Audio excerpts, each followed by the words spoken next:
of the most misunderstood letters in the United States these days may be DEI. Diversity, equity, and inclusion programs are rooted in the 1960s civil rights movement. The programs are designed to provide fair treatment and full participation for all people, especially those in historically underrepresented groups or those discriminated against on the basis of race, identity, or gender. Our next guest literally wrote the book on DEI. That includes what DEI is and what it is not. Joining us is Dr. Latish Reed, a social impact and organizational change leader. She is also the author of the new book, The Complexities of Equity, Navigating Shades of Gray in Schools and Organizations. Thank you so much for joining us today, Dr. Reed. Thank you for having me, Denise. I'm so excited for this conversation. Why did you decide to write this book, and what made it the right time to write the book and to have this discussion? So I actually started writing this book in 2017 when I was the first equity officer for the Milwaukee Public Schools. And I have experience as a researcher. I spent some years as a professor in educational leadership. And so I had researched, I did a lot of research, and I did all of that and came to the organization and was like, okay, all we have to do is a little bit of this and a little bit of that. And now our organization is equitable. But the words and the actions were difficult to match up. And so I started seeing how different things would play out. And I was like, okay. And I just started taking note of that. And at the end of the day, I decided to write a full-blown book about it. Now, I had no idea that the release date would be around the time that all of these different things are happening.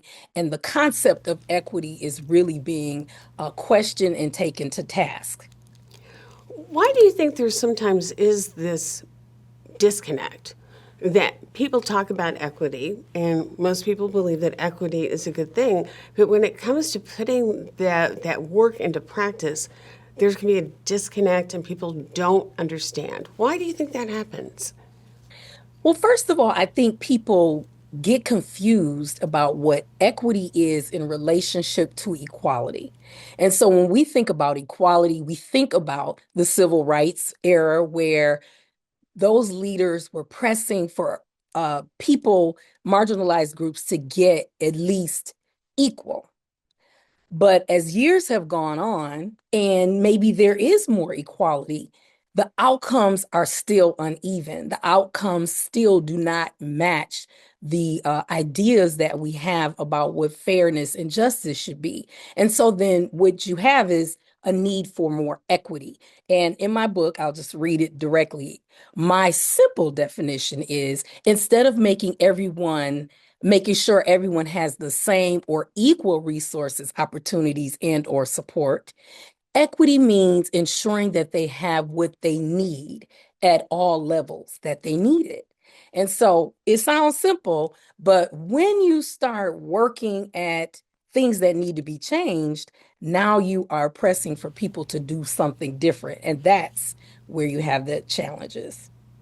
So, is there really just a basic common misconception that exists about what diversity, equity, and inclusion programs are supposed to do? It's not about excluding some groups. It's about providing what other groups may need to have a level playing field. Yeah, so I have this idea, and I think, people have probably heard this. We used to say that the United States was a melting pot, but it's really not a melting pot. It's more like a salad, a good salad. And when you think about diversity and inclusion, you think about how the different elements of a salad come together to make a really good salad.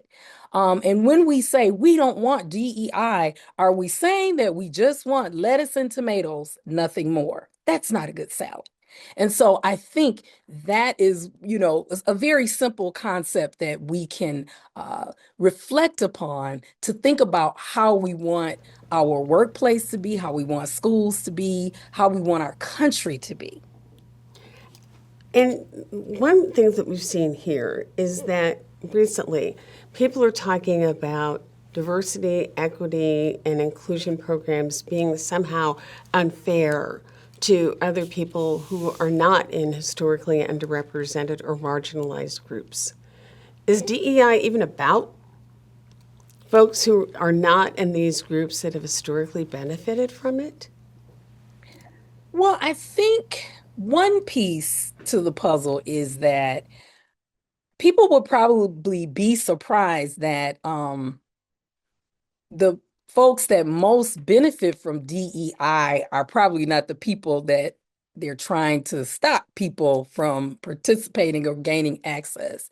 A lot of the DEI programs has benefited women, and specifically white women have specifically benefited from DEI. So a lot of times we think it's like all about trying to stop race, but at the end of the day, people of color have not necessarily benefited most from DEI and affirmative action. So that's a misconception that people need to understand.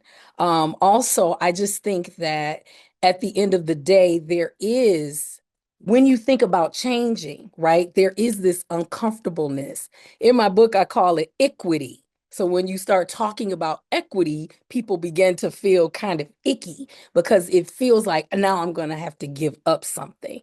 But at the end of the day, it's not about that. It really is about making sure that those people who are most qualified get to the table. And DEI programs just really open that pool, Dr. Reed.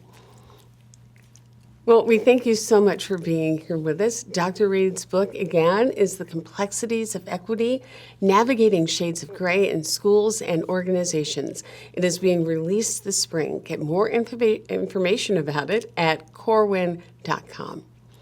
We'll be right back.